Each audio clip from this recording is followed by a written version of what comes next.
नमस्कार। एक बार फिर आप सबका बहुत-बहुत स्वागत है 22 नवंबर 2025 के करंट अफेयर्स में। Hello and very welcome again to the current affairs of 22 नवंबर 2025। आज की जो टॉपिक्स हैं मैं उनके नाम आपको बता देता हूँ। Global methane status report 2025 Aravallis के बारे में, Seychelles joint creating mechanism, Kuno national park, acanthosis nigricans, Meerut bugle, Saral sims, UNICEF, state of world's children 2025 report. इसके अलावा कुछ और भी करंट अफेयर्स हैं, हम उन सबको देखने वाले हैं। तो चलिए शुरू करते हैं। First current affairs, which of the following correctly describes the javelin missile recently approved for sale to India by the United States. अभी एक जेवलिन मिसाइल है जिसको यूएस ने अप्रूव किया है कि वो इंडिया को बेचा जाएगा। वो क्या उसको बेस्ट डिफाइन करता है, वो क्या है वो? The correct answer is option B. आप प्लीज आप रोक के आंसर पढ़ सकते हैं, देन आंसर कर सकते हैं। So the correct answer is option B. जो जेवलिन मिसाइल है वो एक man portable anti tank guided missile है। इसको ये अमेरिका में बनाया गया। इसको ज्वाइंटली डेवलप किया है किसने? रेथियन कंपनी ने और लॉकहीड मार्टिन ने मिलकर इसको ज्वाइंटली डेवलप किया है। सबसे पहली बार 1996 में यूएस मिलिट्री में इंडक्ट किया गया था और इसको डिज़ाइन किया गया है किस चीज़ को, जैसे हैवी आर्मर्ड व्हीकल्स जैसे टैंक्स हो गए या फिर अदर टारगेट्स जैसे कि बंकर्स या फिर हेलीकॉप्टर्स, उसको डिस्ट्रॉय करने के लिए बेसिकली इसको डिज़ाइन किया गया है। ठीक है। It uses fire and forget technology with an imaging infrared Sikar enabling independent homing after launch. ये बेसिकली एक बार फायर करने के बाद भूल जाता है और ये अपने जो इसका जो टारगेट है उसको कैसे आइडेंटिफाई करता है? बेसिकली इंफ्रारेड सीकर से आइडेंटिफाई करता है ये अपने टारगेट्स को। ठीक है। It has an effective range of 2.5 kilometre with newer variants reaching up to 4 kilometre. इसकी जो इफेक्टिव रेंज है वो 2.5 किलोमीटर की, जो नया वेरिएंट्स उसमें 4 किलोमीटर तक इसकी रेंज, जो नई वेरिएंट्स है वो उसकी रेंज 4 किलोमीटर तक है। And features a soft launch mechanism enabling use from confined space. अब हम जानते हैं कि जब भी कोई वेपन हम लॉन्च करते हैं जो बहुत ज़्यादा हैवी हो तो उसका रिकॉइल होता है। आप AK-47 लीजिए या फिर और भी जो वेपन्स हैं। तो अब ये एक man portable anti tank guided missile है, तो इसको लॉन्च करने के लिए जो इंसान है अपने कंधे पे रख के लॉन्च करता है इसको, तो एक प्रॉपर स्पेस चाहिए होती है।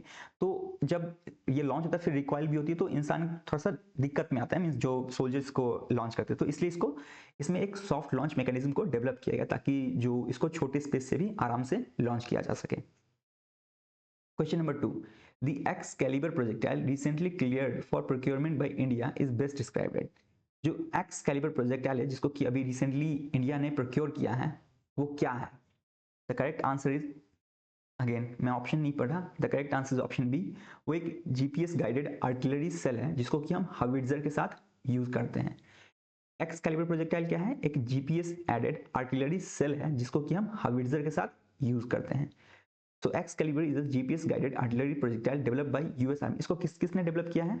एक तो US army research laboratory and US army armament research development and engineering centre ने मिलकर इसको डेवलप किया है। Okay. It is fired from large guns. ये बड़े बड़े जो बंदूक होते हैं जैसे कि हाविट्जर, उससे फायर किया जाता है और इंडिया इसको अपने M777 हाविट्जर्स में यूज करती है, उससे फायर करती है। ठीक है। It strikes targets within 2 meters of accuracy regardless of range and can operate effectively in difficult terrains. सबसे पहली बात कि ये तो डिफिकल्ट टेरेन जैसे माउंटेनियस एरिया हो गया या फिर डेजर्ट, उन सब में बहुत ज़्यादा इफेक्टिवली परफॉर्म कर सकता है। और दूसरा जो इसकी प्रिसीजन है वो बहुत ज़्यादा प्रिसाइजली स्ट्राइक करता है। मीन्स इसकी जो एक्यूरेसी है वो +-2 मीटर्स, मीन्स अगर कोई टारगेट है यहाँ पे तो इसके प्लस माइनस इधर या इधर 2 मीटर इधर उधर ही हो सकता है। तो बहुत ही प्रिसीजन के साथ ये स्ट्राइक करता है। ठीक है। It extend the reach of 39 calibre guns to 40 kilometre. और ये जो 39 कैलिबर गन्स है उसके रीच को 40 किलोमीटर तक बढ़ाता है, 52 कैलिबर गन्स को 50 किलोमीटर तक, और जो 58 कैलिबर के गन्स होते हैं उससे ये 70 किलोमीटर तक जा सकता है। ठीक है। It's precision enables minimal collateral damage. जो इसकी जो कमाल की जो प्रिसाइज अटैक करने की जो पोटेंशियल है उससे जो कोलेटरल डैमेज होता है वो बहुत कम होता है। लेट सपोज कि मान लेते हैं कि ये कोई बस्ती है और यहाँ पे टेररिस्ट छुपे हैं और इसके आसपास जो सिविलियन पॉपुलेशन है, तो जो इसकी इसकी जो प्रिसीजन स्ट्राइक कैपेबिलिटी है वो इससे यहीं पे अटैक कर सकता है, जैसे कि जो आसपास में जो सिविलियन है उनको खतरा ना हो, जो टेररिस्ट कैंप है। मैंने एक एग्जाम्पल है, एक हाइपोथेटिकल एग्जाम्पल मैंने आपको दिया है, तो वो डिस्ट्रॉय हो जाए। क्वेश्चन नंबर 3, द वेस्ट सेती hydro power project for which Nepal recently extended survey deadlines is located on which river. जो वेस्ट सेती हाइड्रो पावर प्रोजेक्ट है जिसके लिए नेपाल ने अभी जो सर्वे डेडलाइंस है उसको एक्सटेंड कर दिया है, ये कौन सी रिवर पर लोकेटेड है? तो options are A, B, C and D. आपको नाम से ही पता चला होगा, the correct option is option B, Seti river पर लोकेटेड है ये जो वेस्ट सेती हाइड्रो पावर प्रोजेक्ट। ठीक है, ये एक 750 megawatt storage hydro power project होने वाला है जो कि सेती रिवर पर लोकेटेड है। और सेती रिवर जो है ये कर्णाली रिवर की ट्रिब्यूटरी है जो कि नेपाल में, सेती रिवर जो है एक ट्रिब्यूटरी है कर्णाली रिवर की, right. It is being developed by India's national hydro power corporation. इसको कौन डेवलप कर रहा है? एनएचपीसी इसको डेवलप कर रही है, India's national hydro power corporation limited, under public private partnership model, means PPP model के तहत इसको डेवलप किया जा रहा है। इसके द्वारा, एनएचपीसी लिमिटेड के द्वारा। The project includes 195 metre high concrete forced rockfill dam and 25 kilometre reservoir. जो प्रोजेक्ट है उसमें क्या है? एक डैम जो कि 195 मीटर ऊंचा होने वाला है, ये डैम होगा, और 25 किलोमीटर का रिजर्वायर जहां पे वाटर स्टोरेज जो होगा वो 25 किलोमीटर का होने वाला है। It will generate around 36 gigawatt annually. ये कितना पावर अप्रॉक्सिमेटली जनरेट करेगा? 3636 गीगावाट का पावर अप्रॉक्सीमेटली जनरेट करेगा, जिसमें कि 21.9% पावर जो है वो नेपाल को दिया जाएगा free of cost, that means without any charges. 21.9% Nepal को दिया जाएगा। A power station and transmission line infrastructure included. इस पूरे प्रोजेक्ट में एक पावर स्टेशन और ट्रांसमिशन लाइन जो पावर ट्रांसमिट होगी उसका भी इंफ्रास्ट्रक्चर को इंक्लूड किया गया है। और जो इलेक्ट्रिसिटी एक्सपोर्ट है वो कौन करेगा? Power trade corporation of India जो है, power trade corporation of India limited, ये एक्सपोर्ट करेगा इलेक्ट्रिसिटी, रिस्पॉन्सिबल है इलेक्ट्रिसिटी एक्सपोर्ट के लिए। Question number 4, Guru Tegh Bahadur whose 350th martyrdom anniversary is being commemorated was executed under the orders of which Mughal ruler। Guru Tegh Bahadur जिनके की हम 350वीं पुण्यतिथि सेलिब्रेट कर रहे हैं, उनको किस मुगल रूलर के ऑर्डर पे एग्जीक्यूट किया गया था, मारा गया था?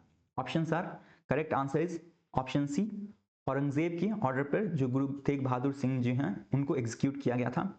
गुरु तेग बहादुर सिंह जी का जो टाइमलाइन है वो 1621 से लेके 1675 तक है, और ये 9th गुरु थे, सिख के 9वें सिख गुरु थे। और गुरु हरगोविंद जी के बेटे थे, ये 8वें सिख गुरु थे, और फादर थे गुरु गोविंद सिंह के, ये 10वें सिख गुरु थे। गुरु गोविंद सिंह 10वें सिख गुरु थे और गुरु हरगोविंद 8वें सिख गुरु थे। जो गुरु तेग बहादुर थे वो गुरु हरगोविंद के बेटे थे और पिता थे गुरु गोविंद सिंह के। ठीक है, उन्होंने आनंदपुर साहिब को फाउंड किया था, और जो गुरु ग्रंथ साहिब है उसमें 100 लेख, 100 दोहे कह लीजिए, उनके द्वारा लिखे गए हैं। गुरु ग्रंथ साहिब में 100 हाइम्स जो हैं वो गुरु तेग बहादुर सिंह जी के द्वारा लिखे गए हैं।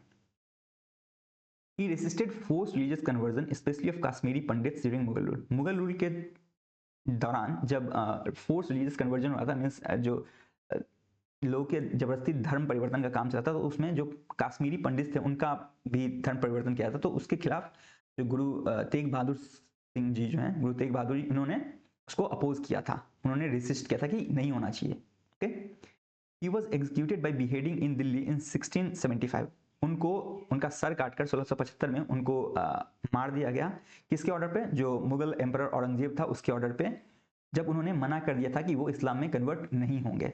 औरंगजेब ने उनको पहले ऑफर किया कि आप इस्लाम में कन्वर्ट हो जाइए, हम आपको रहने देंगे, बट उन्होंने इसको रिफ्यूज कर दिया, और इसके कारण उनका गला काट दिया गया था 1675 में दिल्ली में। Gurudwara Sheeshganj Sahib marks the place of execution. Gurudwara Sheeshganj Sahib, अब शीश का मतलब आप समझ सकते हैं हेड होता है, शीश का मतलब, तो गुरुद्वारा शीशगंज साहिब जो है वो उनका जो एग्जीक्यूशन का प्लेस था उसको मार्क करता है, जबकि गुरुद्वारा राकबगंज साहिब जो है उनकी क्रिमेशन साइट, जो उनकी पार्थिव शरीर है उनको जहाँ पे क्रिमेट किया गया था, उसको गुरुद्वारा राकबगंज साहिब वो मार्क करता है। ठीक है, question number 5, which country recently became the 6th member of Colombo security conclave. कौन सा मेंबर अभी रिसेंटली कोलंबो सिक्योरिटी कॉन्क्लेव का 6ठा मेंबर बना है? Options are, the correct answer is option B, Seychelles जो है वो नया मेंबर बना है, 6th मेंबर बना है कोलंबो सिक्योरिटी कॉन्क्लेव का। ठीक है, कोलंबो सिक्योरिटी कॉन्क्लेव क्या है? एक रीजनल ग्रुपिंग है, एक रीजनल ग्रुपिंग है जो इंडिया, बांग्लादेश, श्रीलंका, मालदीव्स और मॉरिशस एंड रिसेंटली सेशल्स का एक रीजनल ग्रुपिंग है। ठीक है, एक इवॉल्व कहां से इसकी शुरुआत हुई कोलंबो सिक्योरिटी कॉन्क्लेव की? ये 2011 में ट्राइलेटरल मैरीटाइम सिक्योरिटी कॉर्पोरेशन था, 2011 में इंडिया, मालदीव्स और श्रीलंका का एक ट्राइलेटरल मैरीटाइम सिक्योरिटी कॉर्पोरेशन था, वहां से इसने अभी का जो कोलंबो सिक्योरिटी कॉन्क्लेव, वहां से इसकी उत्पत्ति हुई है, वहां से इसने अभी का फॉर्म लिया है, ठीक है। So it evolve from 2011 trilateral maritime security corporation, जो कि कौन कौन थी उसमें, India, Maldives and Sri Lanka. In 2024 Bangladesh joined, 2024 में बांग्लादेश ने कोलंबो सिक्योरिटी कॉन्क्लेव को ज्वाइन किया था और सेशल्स ने अभी रिसेंटली ज्वाइन किया as 6th member, right. So who was the 5th member? Bangladesh was the 5th member who joined Colombo Security Conclave. Colombo Security Conclave focuses on cooperation in किस चीज पे focus करता है ये, maritime security. आप याद रखिए किस चीज पे फोकस करता है, ये क्वेश्चन आ सकता है। मैरीटाइम सिक्योरिटी पे फोकस करता है, काउंटर टेररिज्म पे फोकस करता है, trafficking that is human trafficking, child trafficking, उस पर फोकस करता है, cyber security and disaster relief. In 5 points पे ये फोकस करता है, ठीक है, मेजर एरियाज पे। और इसका जो परमानेंट सेक्रेटेरिएट है वो कहाँ पे लोकेटेड है, कोलंबो में इसका परमानेंट सेक्रेटेरिएट लोकेटेड है। सो कौन सा बना है 6th मेंबर, भी सेशल्स बना है। स्टार्ट हुआ था कहाँ से, 2011 में। इसके इनिशियल मेंबर्स कौन कौन थे, इंडिया, मालदीव्स एंड श्रीलंका। 2024 में बांग्लादेश ने इसको ज्वाइन किया था। Question number 6, Kuno national park where the first India born cheetah recently gave birth to 5 cubs is located in which state. Kuno national park, जहां पे जो चीता को ट्रांसलोकेट किया था, वहां पे एक जो चीता इंडियन सॉइल पे जन्मी थी, उसने अभी रिसेंटली 5 बच्चों को जन्म दिया है। तो कूनो नेशनल पार्क है जो कहाँ लोकेटेड है, किस स्टेट में लोकेटेड है। We all know the correct answer is option C, Kuno national park is located in Madhya Pradesh, ठीक है। मध्य प्रदेश के श्योपुर डिस्ट्रिक्ट में, जो कि विंध्यन हिल्स के नजदीक है, वहां पे लोकेटेड है कूनो नेशनल पार्क। कहाँ पे लोकेटेड है, Sheopur district, Sheopur district, okay, near Vindhyan hills.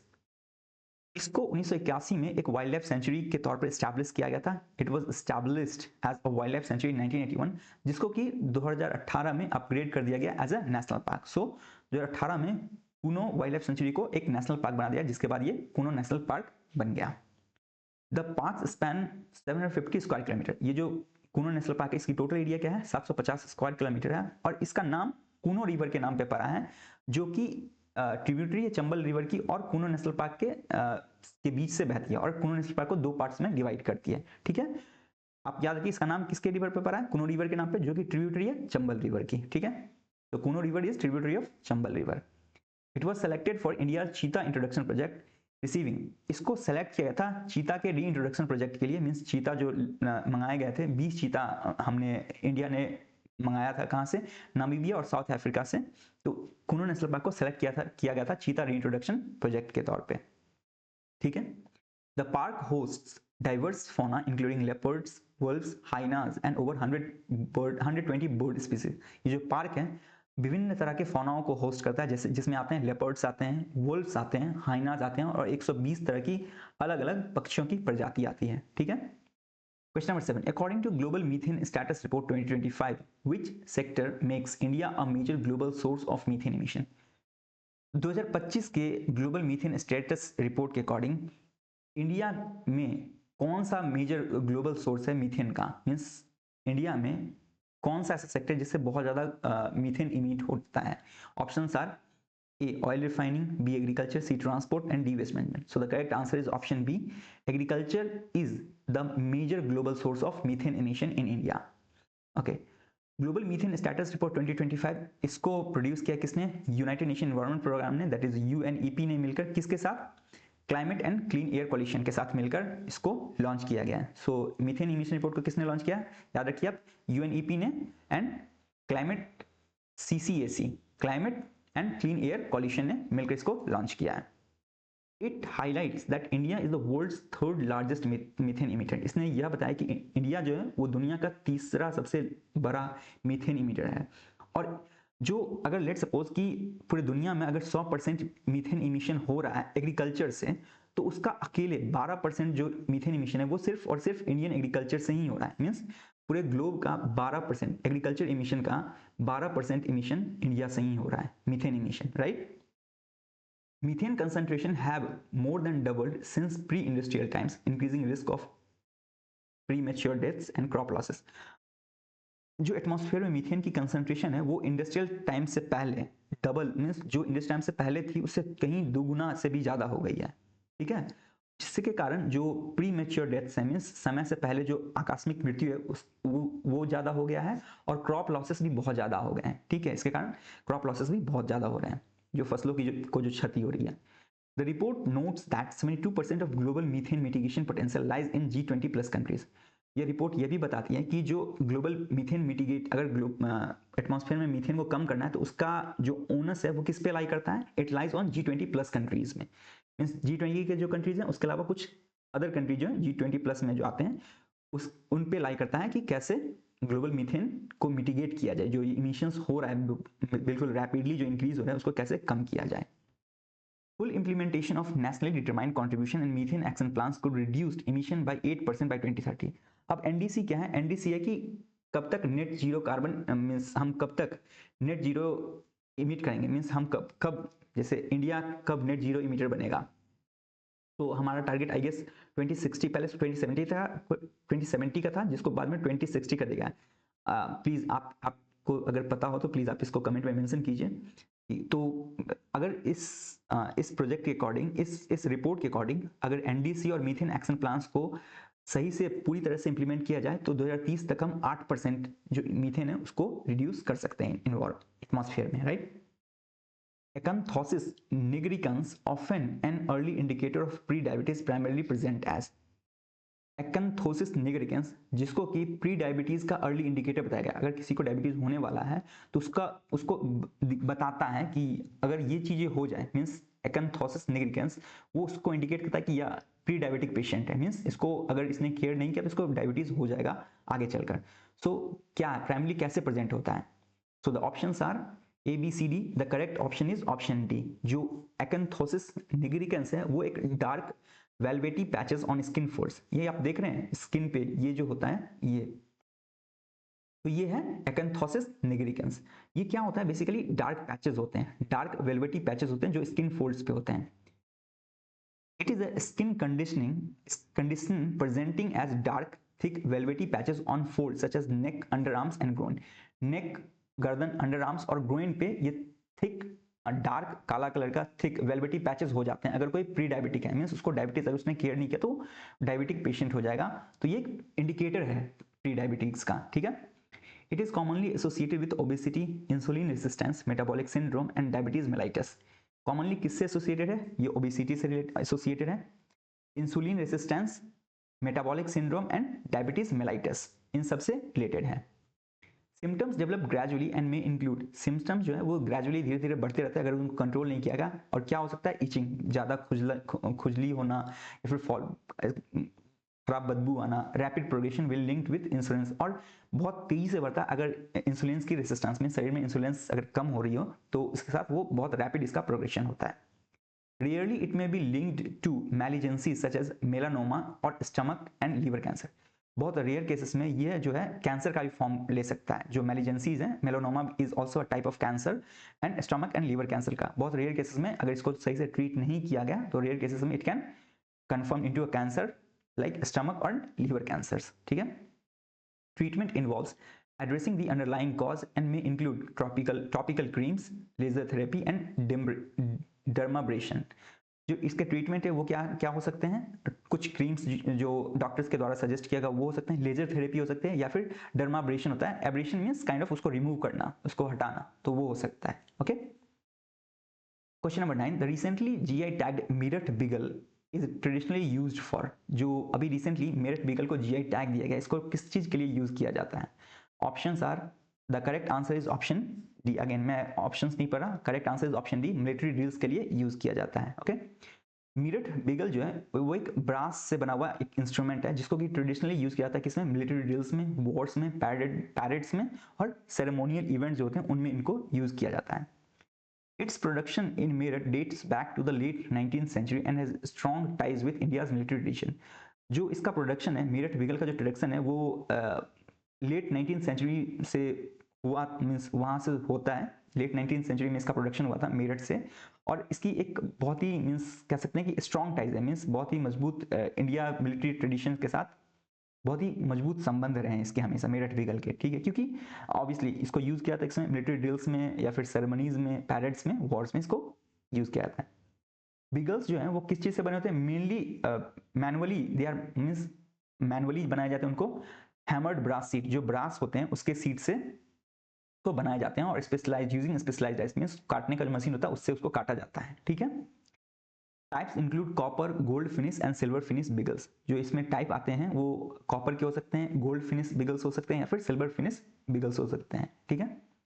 It has recently been granted a GI tag. इसको अभी रिसेंटली मेरठ बिगल को जियोग्राफिकल इंडिकेशन टैग दिया गया है। मेरठ बिगल हम जानते हैं कहाँ से, मेरठ जो कि उत्तर प्रदेश में है। Okay. Question number 10, Saral SIMS, Saral SIMS introduced by ministry of steel simplifies registration under which system? Saral SIMS जिसको कि मिनिस्ट्री ऑफ स्टील के द्वारा इंट्रोड्यूस किया गया है वह किस सिस्टम के अंदर जो रजिस्ट्रेशन है उसको सिंप्लीफाई करता है? Options are A, B, C and D। So the correct answer is option A।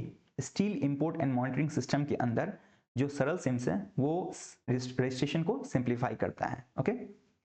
सरल SIMS is a simplified registration mechanism under the steel import monitoring system introduced by ministry of steel. Saral SIMS को introduce किसने किया है? Ministry of steel ने किया है। ठीक है। आप ये याद रखेंगे कि इसको मिनिस्ट्री ऑफ स्टील ने इंट्रोड्यूस किया है और ये क्या करता है, जो रजिस्ट्रेशन का प्रोसेस है उसको सिंप्लीफाई करता है। Right. It applies to importers of steel and iron items under chapter 72, 73 and 86 of Indian Trade Classification 2022। ये किसको, इसके लिए मींस ये जो सरल सिम्स है किस किस इंपोर्टर्स के लिए अप्लाई होता है? जो स्टील और आयरन के इंपोर्टर्स हैं जो कि इंडियन ट्रेड क्लासिफिकेशन 2022 के अंदर चैप्टर 72, 73 और 86 के अंदर आते हैं, वो जो वह इंपोर्टर्स इसको यूज कर सकते हैं। Right. Importers make a single annual declaration and receive a सरल CIMS number usable for multiple consignment। Importers क्या है, एक एनुअल डिक्लेरेशन दे सकते हैं कि हाँ मुझे साल में 100 टन चाहिए या 200 टन चाहिए, मैट्रिक मतलब इतना रिक्वायरमेंट हम स्टील का इंपोर्ट करेंगे। उसके बाद उनको एक सरल सिम्स नंबर दिया जाता है जिसको वो यूज कर सकते हैं मल्टीपल कंसाइनमेंट को मंगाने के लिए। It covered consignments up to 10 tons with an annual caps of 500 tons financial 25-26 and 1000 tons for 26-27। Means जो सरल सिम्स है ये बेसिकली 10 टन के कंसाइनमेंट, एक बार में आप 10 टन का कंसाइनमेंट मंगा सकते हैं और एनुअल कैप जो है वो 500 टन का है। 25-26 फाइनेंशियल ईयर के लिए एक इंडिविजुअल 500 टन का 500 टन का जो आयरन या स्टील है वो मंगा सकता है और इसको इंक्रीज कर दिया गया फाइनेंशियल 26-27 में 1000 टन के लिए। ठीक है। It also facilitate imports under advanced authorization SEZ and export oriented units routes without quantity limits। अब यहाँ पे ऊपर हमने देखा कि यहाँ पे लिमिट लगाया गया 500 टन और 1000 टन के लिए, बट यहाँ पे अगर आप एक्सपोर्ट ओरिएंटेड कुछ एक्सपोर्ट कोई भी आप गुड्स है मैन्युफैक्चर करें आप और उसको आप एक्सपोर्ट करें, उसके लिए आप इसको किसी भी मीन्स उसके लिए कोई क्वांटिटी लिमिट्स नहीं है, आप जितना चाहे मंगा सकते हैं। ठीक है। स्पेशल इकोनॉमिक जोन में अगर इसको यूज करना हो या फिर एडवांस ऑथराइजेशन आपके पास है तो आप इसको इसकी कोई रिस्ट्रिक्शन नहीं कि आपको इतना क्वांटिटी ही मंगाना है, आपको जो भी रिक्वायरमेंट है आप उस अकॉर्डिंग मंगा सकते हैं। Okay. Question number 11, in the recent presidential reference judgment the Supreme Court held that it cannot। अभी रिसेंटली जो प्रेसिडेंशियल रेफरेंस जजमेंट था सुप्रीम कोर्ट ने क्या कहा है उसमें? The options are A impose timelines on governors or the president for assent to bills, B, C and D। so the correct answer is option A। अभी जो recent presidential reference judgement आया supreme court ने उसमें कहा है कि supreme court timelines impose नहीं कर सकता, किस पे? गवर्नर्स और प्रेसिडेंट पे टाइमलाइंस इंपोज नहीं कर सकता कि वो किसी भी बिल को एसेंट दे। ठीक है। In the 16th referential precedence referential under article 143, जो आर्टिकल 143 है उसके थ्रू प्रेसिडेंट जो है वो सुप्रीम कोर्ट से डायरेक्शंस या गाइडेंस ले सकते हैं, मींस हेल्प ले सकते हैं। और सुप्रीम कोर्ट ने कहा है इसमें कि सुप्रीम कोर्ट कोई भी टाइमलाइन इंपोज नहीं कर सकता। अभी आपने देखा कि 2025 में आई गेस अप्रैल मंथ में सुप्रीम कोर्ट ने कहा था कि अगर कोई भी गवर्नर या प्रेसिडेंट 3 महीने के अंदर अंदर कोई भी गवर्नर या प्रेसिडेंट 3 महीने के अंदर अंदर किसी भी स्टेट बिल पे साइन नहीं करते तो वो ऑटोमेटिकली डीम्ड मतलब ऑटोमेटिकली वो एसेंट माना जाएगा कि प्रेसिडेंट ने या फिर जो गवर्नर है उन्होंने एसेंट दे दिया है। अभी अप्रैल 2025 में ये बोला था सुप्रीम कोर्ट ने, बट अभी उसको सुप्रीम कोर्ट ने वापस से खारिज कर दिया। उसको बोला कि नहीं, हम टाइमलाइन इंपोज नहीं कर सकते किसी भी गवर्नर या फिर प्रेसिडेंट पे कि आपको इतने दिनों के अंदर अंदर 3 महीने या 4 महीने जो भी टाइम हो उसके अंदर आपको बिल को एसेंट देना ही देना है। ठीक है। एसेंट मतलब सिग्नेचर करना। It stated that deemed assent is unconstitutional. वही जो हमने बताया कि डीम्ड एसेंट मींस अगर किसी गवर्नर ने 3 महीने के अंदर अंदर उस बिल पे साइन नहीं किया तो वो ऑटोमेटिकली माना जाए कि उस पे गवर्नर ने साइन कर दिया तो वो डीम्ड एसेंट हो गया। ठीक है, नहीं किया लेकिन 3 महीना का टाइम फ्रेम बीत गया, इसलिए वो डीम्ड एसेंट। तो सुप्रीम कोर्ट ने कहा ये जो डीम्ड एसेंट है ये अनकॉन्स्टिट्यूशनल है। क्यों अनकॉन्स्टिट्यूशनल है? क्योंकि ये पावर जो usurps executive and violates separation of power, जो एग्जीक्यूटिव का पावर है। अब कॉन्स्टिट्यूशन अगर आप जानते हैं तो कॉन्स्टिट्यूशन में 3 ब्रांचेस होते हैं, एग्जीक्यूटिव, लेजिस्लेचर एंड जुडिशियरी। और हर किसी का ना अपना अपना एक पावर है, जुडिशरी की अपनी अलग पावर है, एग्जीक्यूटिव की अपनी अलग पावर है, लेजिस्लेचर की अपनी अलग पावर है। तो ये सेपरेशन ऑफ पावर है जो हमारे कॉन्स्टिट्यूशन में है। तो अगर ये कहा दिया जाए, अगर सुप्रीम कोर्ट डायरेक्ट कर रहा है एग्जीक्यूटिव को कि आपको 3 महीने के अंदर अंदर पास करना है, नहीं तो ये ऑटोमेटिकली पास होगा, तो ये एक तरह से वायलेशन ऑफ पावर है ना, सेपरेशन जो पावर कॉन्स्टिट्यूशन में दिया गया उसका वायलेशन है। तो इसलिए सुप्रीम कोर्ट ने कहा है कि ये डीम्ड एसेंट जो है वो अनकॉन्स्टिट्यूशनल है, और एग्जीक्यूटिव जो हमारे गवर्नर्स या प्रेसिडेंट है वो एग्जीक्यूटिव बॉडी के अंदर आते हैं, एग्जीक्यूटिव है वो, तो उसके पावर को यूसर्प करना होगा, ठीक है। लेकिन सुप्रीम कोर्ट ने इसके साथ यह भी कहा है कि जो गवर्नर्स और प्रेसिडेंट हैं वो इनडेफिनेटली मींस कितना भी अब 1 साल 2 साल किसी भी समय तक कोई भी बिल पे बैठे नहीं रह सकते हैं, ठीक है। क्योंकि ये क्या वायलेट करता है, ये फेडरलिज्म का जो कॉन्सेप्ट है, मींस जो स्टेट एंड सेंटर कोलैबोरेट करके जो कंट्री को लेके चलते हैं उसको वायलेट्स करता है, एंड कॉन्स्टिट्यूशन संवैधानिक नैतिकता है इसको भी वायलेट करता है। अब लेट्स सपोज कि आसाम एक स्टेट है, फॉर एग्जांपल आसाम स्टेट है, आसाम ने एक बिल पास किया और गवर्नर उस बिल पे 6 महीने से बैठे हैं या 2 साल से बैठे हैं, तो बट उस लेट्स सपोज उस बिल की रिक्वायरमेंट है आसाम की गवर्नमेंट को या फिर आसाम की जनता को, बट गवर्नर जो उस पर 6 महीने से बैठे, तो ये वायलेशन है, फेडरलिज्म का भी वायलेशन है और दूसरा कॉन्स्टिट्यूशनल मोरालिटी का भी वायलेशन है, संवैधानिक नैतिकता है। वो पावर दिया गया है लेजिस्लेचर के पास कि वो बिल को बनाए, हालांकि जरूरी नहीं है कि वो बिल में कुछ ऐसी चीजें हों जो सेंट्रल गवर्नमेंट नहीं चाहती हो कि पास हो, so that can be the reason as well, okay.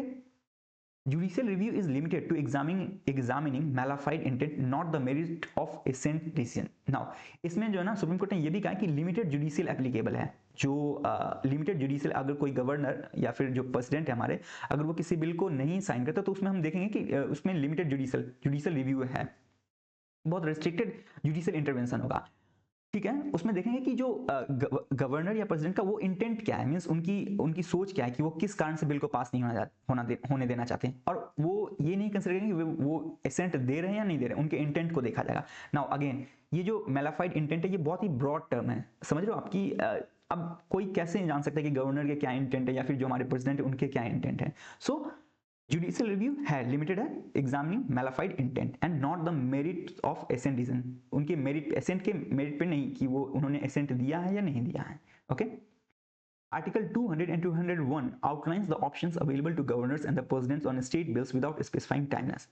Article अनुच्छेद 200 और 201 ये ऑप्शंस देता है गवर्नर और जो प्रेसिडेंट है हमारे देश के राष्ट्रपति हैं उनको, कि जो स्टेट बिल्स है उस पर क्या करना है। मींस अब जैसे आर्टिकल 200 जो है ये गवर्नर को पावर देता है कि अगर कोई बिल स्टेट लेजिस्लेचर कोई बिल उनको पास करके जाती है तो वो या तो एसेंट दे सकते हैं या फिर एसेंट नहीं दे सकते हैं या फिर होल्ड कर सकते हैं या फिर रिकंसीडर कर सकते हैं प्रेसिडेंट के लिए।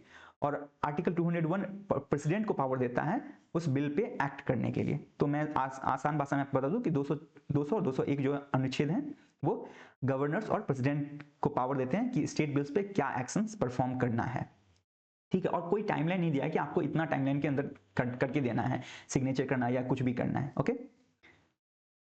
According to UNICEF state of World's Children 2025 report, which deprivation is most widespread among children in low and middle income countries?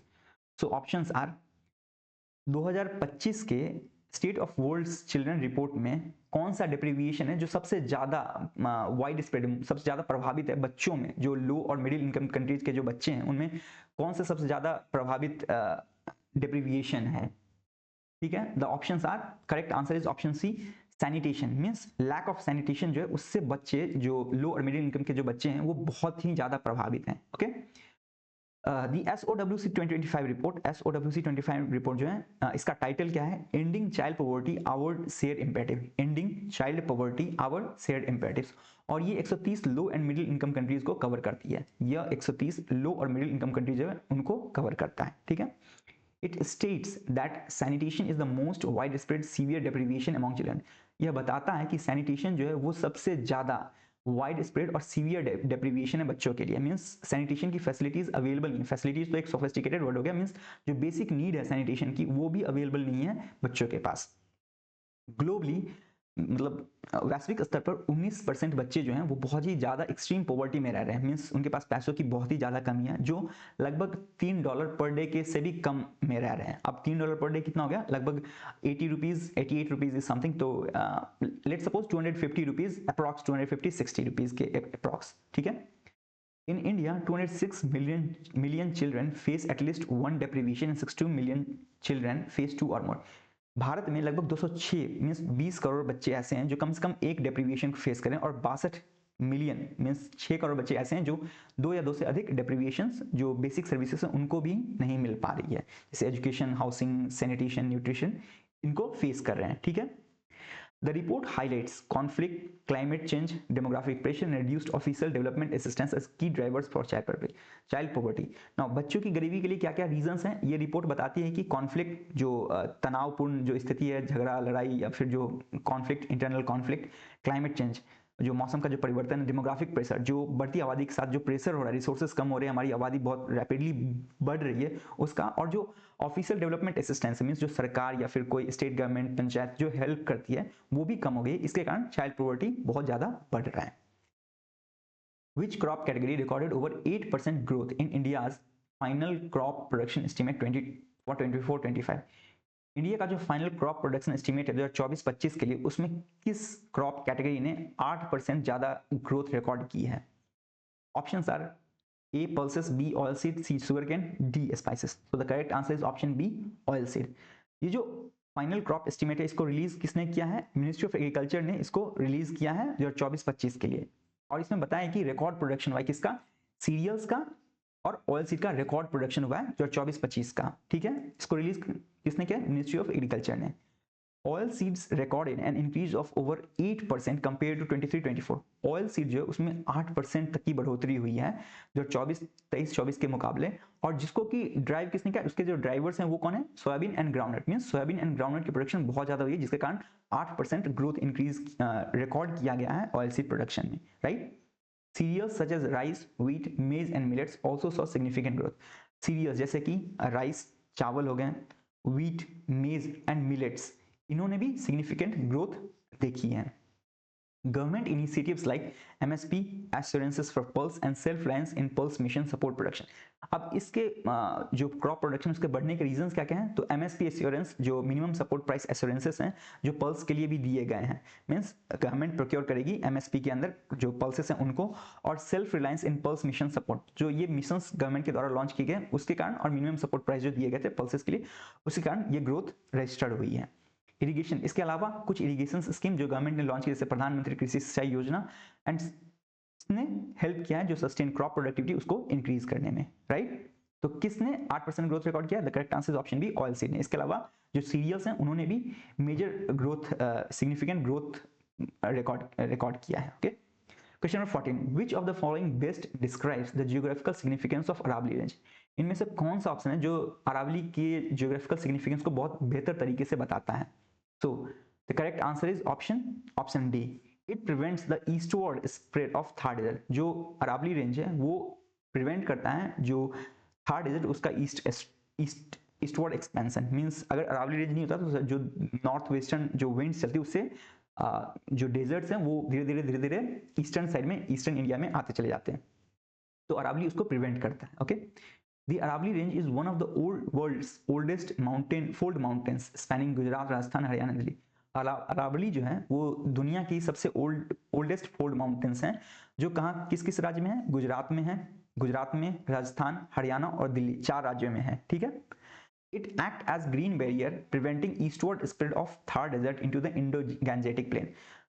Aravalli जो है एक ग्रीन बैरियर के तौर पे काम करता है, मींस एक ऑब्स्ट्रक्शन के तौर पे काम करता है जो कि थार डेजर्ट को ईस्ट एक्सपेंशन होने से रोकती है ताकि वो इंडो गैंगेटिक प्लेन्स की तरफ ना एक्सपैंड करें, ठीक है। हम जानते हैं इंडो गैंगेटिक प्लेन्स जो हमारा वो मेजर फूड प्रोडक्शन एरिया है जहाँ से हमारे बहुत सारे फूड प्रोड्यूस्ड होते हैं, राइट।